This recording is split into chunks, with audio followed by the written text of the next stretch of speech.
An enhanced dark theme for Next Experience UI is available starting with the Vancouver release. The default theme includes dark text on a light background.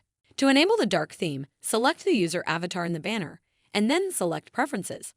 Select the theme category. Then select the dark theme and close the dialog box. With the theme enabled, the background is dark and most of the foreground colors are light. This reduces eye strain for many users and improves accessibility for others. Dark theme can benefit people with certain types of dyslexia who find it challenging to read the default theme's dark text on a light background. It can also benefit people with visual impairments, autism, and sensory processing disorders. With dark theme, buttons and other controls, list headers and pages, links and other UI elements are distinguishable and stand out from the main content area.